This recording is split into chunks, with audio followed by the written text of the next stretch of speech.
Move towards the another topic which is international system of units. अब हमने बात अभी तक हम कर रहे हैं कि हमारे पास जो है फिजिकल क्वांटिटीज़ की हम बात करें कि फिजिकल क्वांटिटीज़ वो क्वांटिटीज़ हैं जिनको जो मेजरेबल है। अब फिर हमने आगे बात की कि फिजिकल क्वांटिटीज़ को हम करते हैं, हमारे पास दो चीज़ें होती हैं, एक हमारे पास उसमें न्यूमेरिकल वैल्यू होती है, एक हमारे पास उसमें यूनिट होता है। अब हमारे पास एक कोई इंटरनेशनल सिस्टम ऑफ यूनिट्स है कि international committee on weights and measures in 1961 recommended the use of a system consisted of 7 base units known as international system of units के हमारे पास 7 बेस यूनिट्स है, एब्रीवेटेड है SI. This system is in use all over the world. Use of SI measurement helps all sensor. अब हमारे पास जैसे length है उसका unit क्या है मीटर, और उसका सिंबल क्या होगा एम। उसके बाद हमारे पास मैस है, वो क्या है किलोग्राम में, और उसका यूनिट क्या होगा केजी। उसके बाद टाइम है, टाइम क्या है सेकंड, और क्या होगा एस। उसके बाद टेम्परेचर है, टेम्परेचर किसमें केल्विन में।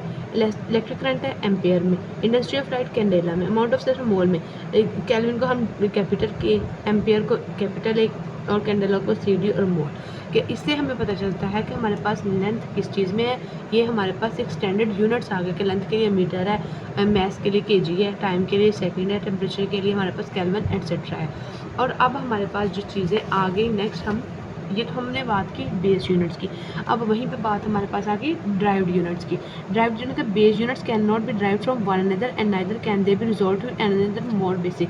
हमारे पास जो बेस यूनिट है वो हम डिस्क्राइब नहीं कर सकते किसी और में, लेकिन हमारे पास जो ड्राइव है, हमने जैसे क्वांटिटीज ड्राइव हमने ली कि वो बेस क्वांटिटी से आ रही है, इस तरह हमारे पास बेस जो ड्राइव्ड यूनिट है वो भी बेस यूनिट से आ रही है। जैसे हमारे पास अगर हम बात करें क्वांटिटी की एरिया है, एरिया मतलब यूनिट क्या है स्क्वायर मीटर, और मीटर मल्टीप्लाई मीटर, और मीटर क्या है हमारे पास बेस यूनिट, ये हमारे पास किससे आ रहा है एरिया। उसके बाद हमारे पास वॉल्यूम होता है क्यूबिक मीटर, मतलब क्यूबिक मीटर, मीटर का क्यूब, ये हमारे पास क्या है बेस यूनिट। स्पीड आती है मीटर पर सेकेंड, ये भी क्या है हम, क्योंकि हमारे पास स्पीड का फार्मूला है V बराबर S/T, तो S का क्या है मीटर, टाइम क्या है सेकंड, तो हमारे पास ये यूनिट बन जाता है मीटर पर सेकंड। इस तरीके से हमने बेस यूनिट या ड्राइव यूनिट कर दिया है। उसके बाद फोर्स आ जाता है न्यूटन, F इज इक्वल हमारे पास आ जाता है M में।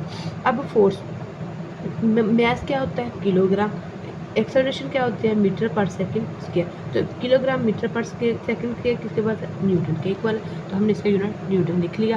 प्रेशर क्या है पास्कल के, इलेक्ट्रिक चार्ज कूलम के, प्लेन एंगल रेडियन के।